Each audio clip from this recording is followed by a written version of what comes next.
Welcome to Spotlight. I'm your host, Jane Wernette. Today I'm joined by 3 local nonprofits, Cars of Hope, Music for Good, and NCTV17. Today's Spotlight is brought to you in part by presenting sponsor Intention Financial Partners, empowering you to plan intentionally and live generously. You're watching Spotlight, and joining me now from Cars of Hope are Romus and Bruce. It's so nice to have you both here. Nice to be here. Yeah, always good to be seen, and I love the red branded shirts. Very nice logo. Thank you. Romus, I'm going to start with you. What's your mission? Yeah, our mission is basically to dramatically reduce poverty in the local communities by providing reliable cars to families who fall in hard times. Okay. And then we have given out nearly 60 cars to families since our inception. Okay, that's a lot of cars. Yeah. Yeah, and it does change. Transportation is a major reason people struggle, right? They can't get to work, therefore that has a whole carry-on effect. Especially in the suburbs where their transportation is very limited. Yeah, can't hop on a bus too much these days, right? Okay. How does your organization partner with either other organizations or businesses to kind of help fulfill that mission? Yeah. We work exclusively with local social organizations like Hesed House and Mutual Ground in Aurora. They're the ones who take care of families, but also Lazarus House, Safe Families for Children, and there's a whole host of others that we work with. And they're the ones who vetted the people, they know their program, and they're the ones who are able to help them once they get a car from us. In other words, because once we give them a car, we're car geeks. We don't think about helping them in other ways. All we know is cars. And it's good to be an expert in something, right? So you got it. So if they're having trouble with they fall in an accident or something, slip on ice, they're there to help them with the vehicle going forward. But we'll always support them technically. Okay. How do you get the cars? Yeah. Let me ask that question. Yeah. Most of the majority of cars are donated to us. They find us on the web and all that. So we have some pretty exclusive ratings there, and so people are finding us more and more so these days. Okay. Bruce, why did you come to join and work with Cars of Hope? I was fortunate enough to retire early, and so I've done a couple of different volunteer things. And Cars of Hope came to my attention, I guess it's been about 4 or almost 5 years ago now. I was on a volunteer site, and it looked like it was something that was somewhat unique, and most importantly, would give back and help people in dire straits. Yeah. That's what I really like about it. I like that. It's very tangible, right? I mean, it's a solution to a problem immediately, right? Romus, what kind of makes you unique? Oh, there's a number of factors. I could spend an hour here if you wanted. Maybe not an hour, but sure. give us the graph. Sure. Yeah. Well, first of all, we're all volunteers, everybody, including myself, and there's no one paid on our team. Secondly, we're about one of the only organizations in the area that actually give cars, that take cars in, and we give them to families who fall in hard times. But another thing that's very unique to us is we actually help seniors form a legacy with their cars that they are ready to in a place where they can't drive them anymore. We help them to part with the car, but really help a family there. And this way it helps them take their heart, put it in a car, and give it to a family. And so we think we can really help them. And the seniors, there's a lot of seniors, that, including our parents, have had trouble parting with their cars. So we're able to come and help them basically part with the car and really know that they're helping a family in the community. And they had a great time with the car has helped them. Now the car will help somebody, other family. Yeah, I think that's so true, right? Because as a senior, I think that giving up the car, it's a real emotional process, right? It's sort of a statement about where you are in life. Yeah. I know this. That was my dad's situation. It's hard to sometimes, and cars are very emotional. I mean, for most people, you've driven your family, you've been places, it's kind of a whole lot of memories and stuff, and a lot of junk in the back too, that, accumulates over years, right? So that's a real service. I mean, you're sort of helping the people that are giving you the cars, but then, it is making a legacy for moving forward. Yeah. What do you do? So as people, let's say I'm a senior, I find you, I want to bring you my car. Walk me a little bit through that process. Yeah.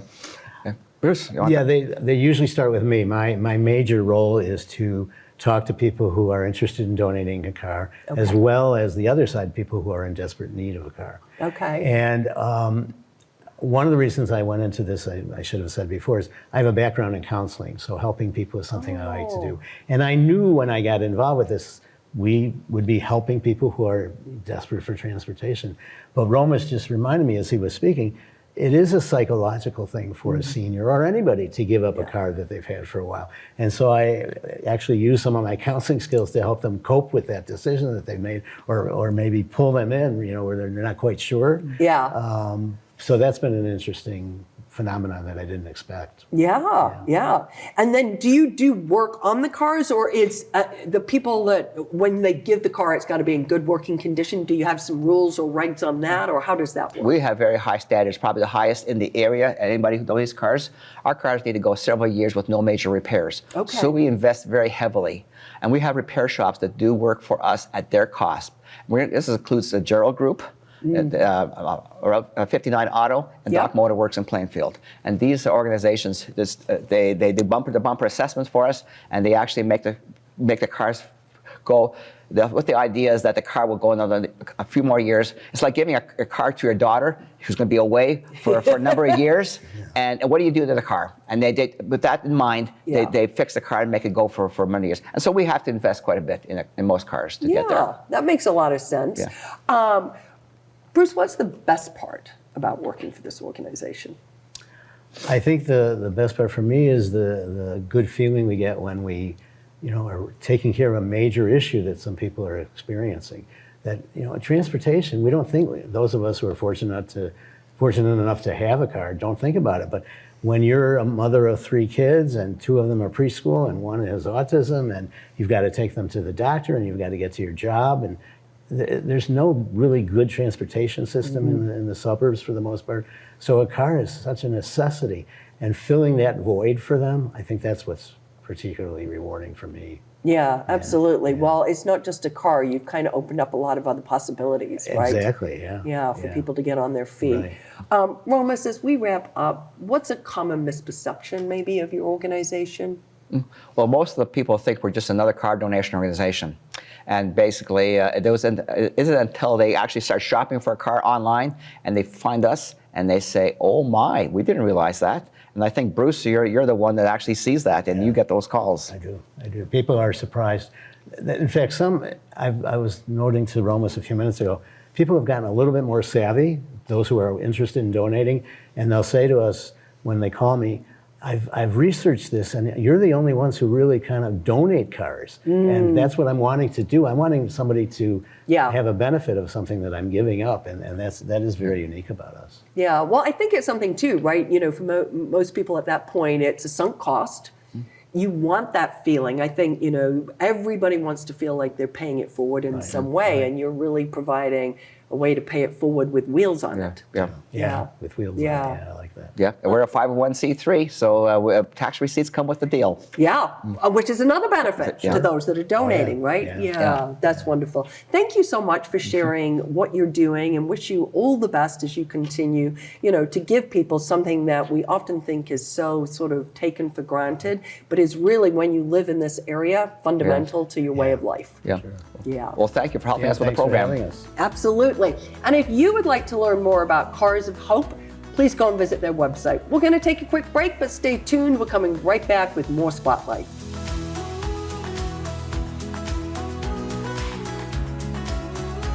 Today's Spotlight is brought to you in part by presenting sponsor Intention Financial Partners, empowering you to plan intentionally and live generously.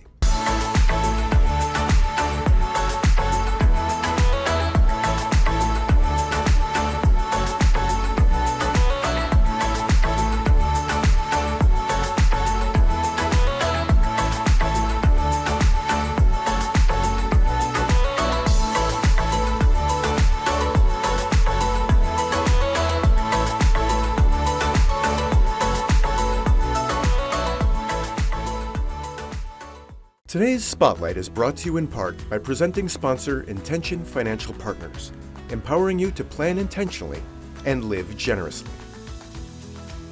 Welcome back to Spotlight. I'm your host, Jane Wernette. And joining me now from Music for Good are Leo and Ethan. So nice to have you both with me. Yeah, thank you for having us. Yeah, we're excited because you're a newer organization. Yeah. Yeah. And Leo, I want you to start by giving us a little bit about your mission, how you got started, what your mission is, and what you do.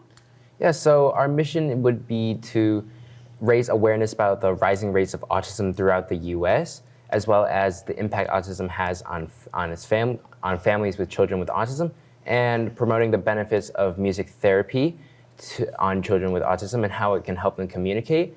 And that'll help us. And we've been doing that recently through like concerts or like music events, volunteering to help raise awareness about this because autism is just super prevalent throughout the U.S. Yeah, but a big part of it is you've really seen and the work that you've been doing is the benefits of music, right, for that audience. I know you've been over at Turning Point Autism and performing and a few other places, which is terrific. Yeah. Ethan, what would you say is the greatest need for your organization? Probably the biggest need for our organization is to really raise awareness, as Leo kind of said before. So by raising awareness, we can help because some people know that autism is a problem, but maybe not as much how big of a problem that it can be right now, especially with the rapidly rising rates, like the strain on the infrastructure and everything. So by raising awareness about it, we can really help alleviate the problem and start finding some solutions. Yeah, and that would definitely be somewhat like getting more of our followers and like group supporters, because we are a student-run organization, so naturally we would be trying to appeal to most like high schools, and we've been doing that throughout our high school, trying to get more of our friends to join, more people to join, whoever would like to join, to help. That's how we're trying to raise awareness here, and it'll further spread from there.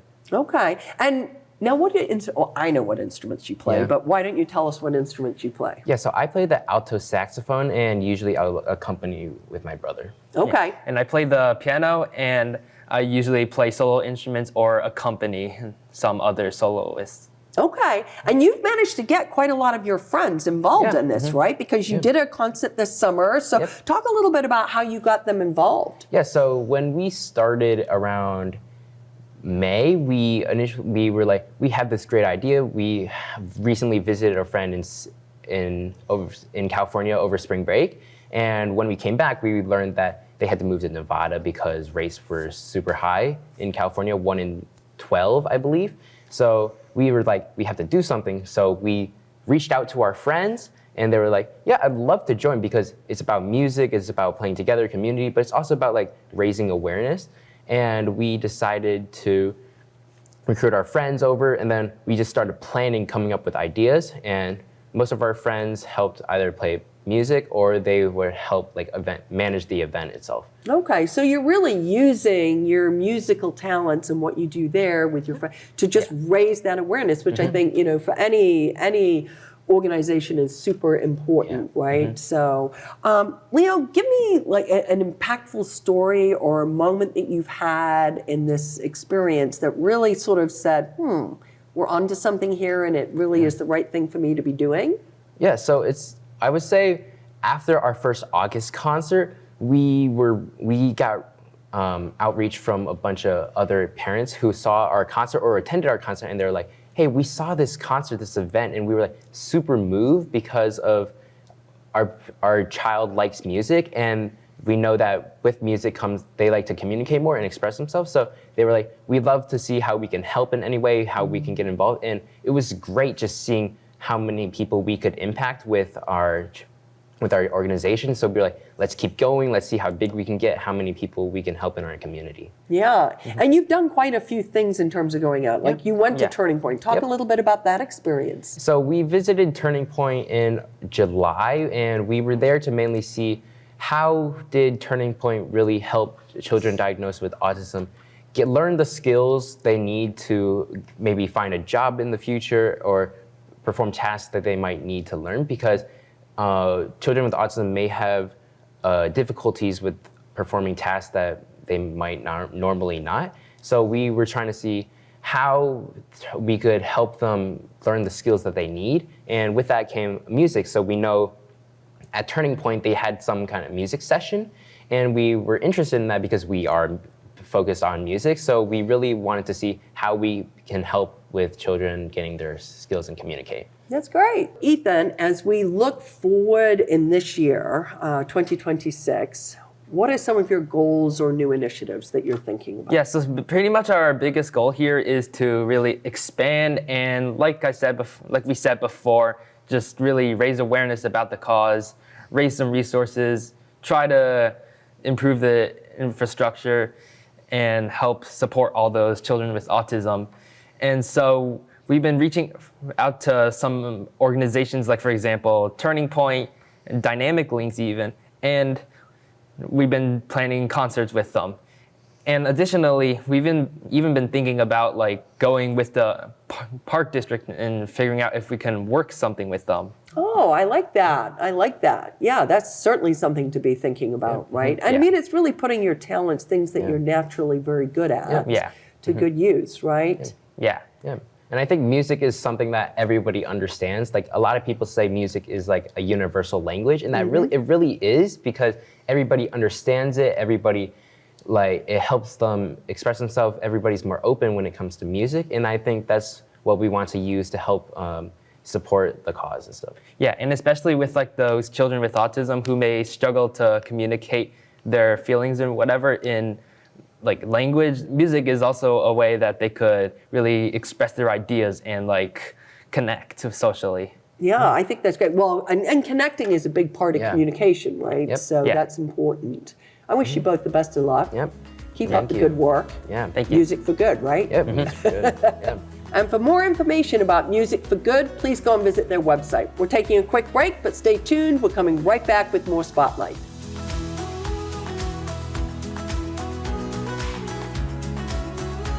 Today's Spotlight is brought to you in part by presenting sponsor Intention Financial Partners, empowering you to plan intentionally and live generously.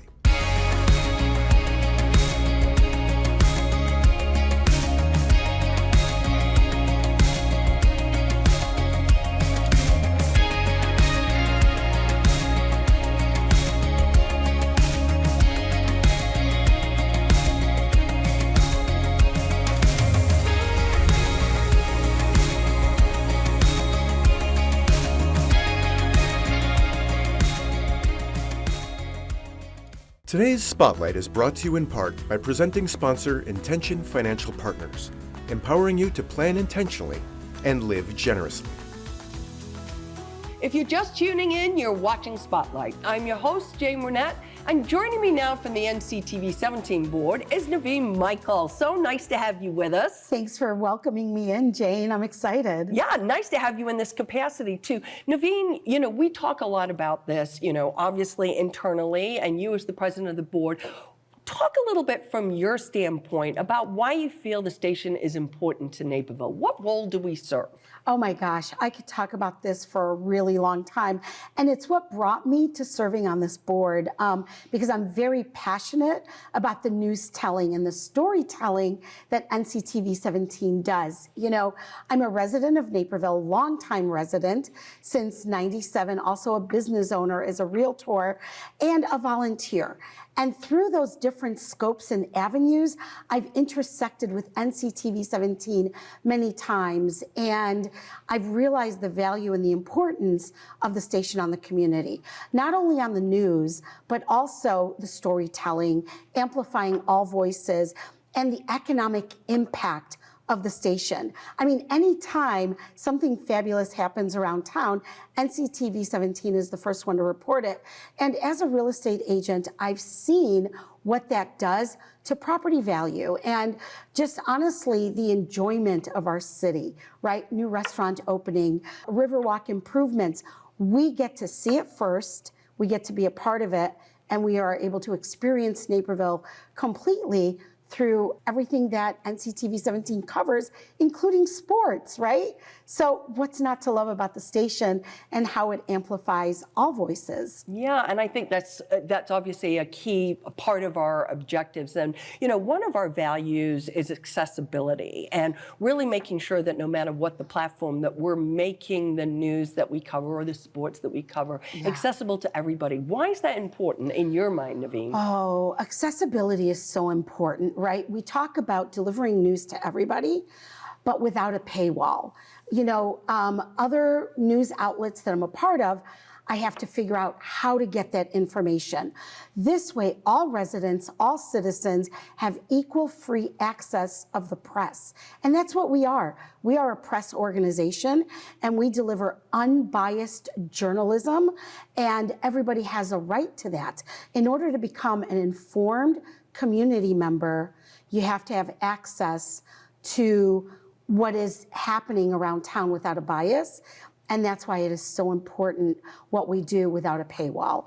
And anybody could, from across the country, they could, you know, zoom in, log into our platform, or get that, you know, our daily news, and figure out exactly what's going on and understand the heartbeat of Naperville right away. Yeah, and I think that's so important, right? As the third largest city, it's easy. I mean, we started as a very small community, very historic community, but as it's grown, I think part of the charm of Naperville, right, is that we still feel, or try to feel, a little bit small town. So you know what's happening with your neighbors, at local government, at your school, and that's really a key part, right? It really is. It's absolutely incredible to know that Naperville is the third largest city in the state of Illinois, and this is the news station that we need and we deserve, and the economic impact is so valuable. And what I like to say is NCTV17 has become Naperville's town square. And I love that. It builds community, we're bridging community, and we're informing the community. And I think what are we, the second largest economic municipality in the state of Illinois? So what we cover matters, and what we cover is important. And I'm proud of being a part of it, you know, as a representation through the board. Okay, and so, you know, just asking you, what would be a favorite story of yours? Oh my gosh, okay. I knew you'd ask that question. And it's so funny because in preparation, I looked up all the different stories we've covered this year, and I have to say, every single story became a favorite story. I mean, honestly, starting from covering the campaign and the elections, all candidates, you know, I am very, very busy. I'm always out in the field. I needed to go through all of those candidate forums to know who am I going to vote for, right? So I could become an informed citizen. And NCTV17 gave us that opportunity without, you know, the different voices, right? Without the influence, right? It's information, not influence. And then all the feel-good stories, all the nonprofits, and see all the great things they're doing around town. And then again, sports, right? What are our, you know, kids around town doing, you know, in the high schools, and celebrating all of them and cheering them on as they go on to college. Just all the coverage, the new restaurants that are opening up, the new businesses, you know, the different awards that we're getting, how we're performing, what needs to happen. Also, what's the news that impacts me that I need to know about? All of that together, spun together, truly is my favorite. I really mean it. I love it. Total media unbiased. Good answer. Yeah. Why is it important? You know, we talk a lot about all nonprofits, talk about funding. We're no different. We're a nonprofit. Why is it important in your mind for the local community to support NCTV17 financially and in other ways? Well, I think, first of all, it is so important. People don't realize that we are a nonprofit TV station, right? And it is so important to have the support of the community so that we continue delivering free access press through unbiased journalism and amplifying all voices so that I can get my daily news right away through my email every single morning. And I understand exactly what's going on around town. But more importantly, could we talk about the nonprofits for a minute? I've mentioned that a few times, so you could kind of see where my heart is, right? Serving. What makes Naperville so unique is how many nonprofits around town are serving Naperville at such a high level. And NCTV17 is in a very unique position where we amplify those voices. And so that as a citizen, I get to see where I could pitch in and I could help. Where are the opportunities? Where are the gaps? Who needs my help? Who needs my support? And how? And what are all the great things that are happening around town? I just love that. I can't talk enough about that. And through that, contribution and support from the community matters by becoming, channel champions, supporting us through donations, coming to our events, the morning show. Without community support and community funding, we can't do what we do. And that is amplifying all voices and giving everybody an opportunity to know what's really happening in Naperville. Yeah, I think that's great. And obviously, this is the platform that we use for a lot of our support, although we cover nonprofits in our news and lots of different ways that we come alongside our peers in that way. And I think this is a good opportunity to just do a little quick shout out to our new sponsor of Spotlight, which is IntentGen Financial Partners. We're super excited to have them on board and align with their mission and our mission of moving our nonprofits forward. So that's exciting, and we're looking forward to a good year with them. As you look at the year ahead, Naveen, what excites you for the year ahead? New sponsors. First of all, very grateful for IntentGen for coming along and supporting unbiased journalism. That's important, and immense gratitude. I'm looking forward to the station continuing to grow, the incredible talent that we have here, and showcasing that talent through, our dedicated reporters, producers, news team, everybody behind the scenes, you, Jane, for what you do, and the board. Everybody is so committed to who we are and our mission, vision, and values of the core of this station. And I'm excited to see that continue to grow and flourish into 2026. So that's honestly watching the station do what it does best, which is celebrating Naperville, is really exciting. And it is such a true honor and a privilege to be a part of that and to see it in action. Thank you. Well said, Naveen. And thank you so much for coming on. We appreciate all that you do on behalf of Naperville's nonprofit TV station. Thank you. I appreciate you, Jane, and I appreciate everybody here. Very grateful to be at this table. Thank you. And to find out more about Naperville Community Television, please go and visit us at NCTV17.org.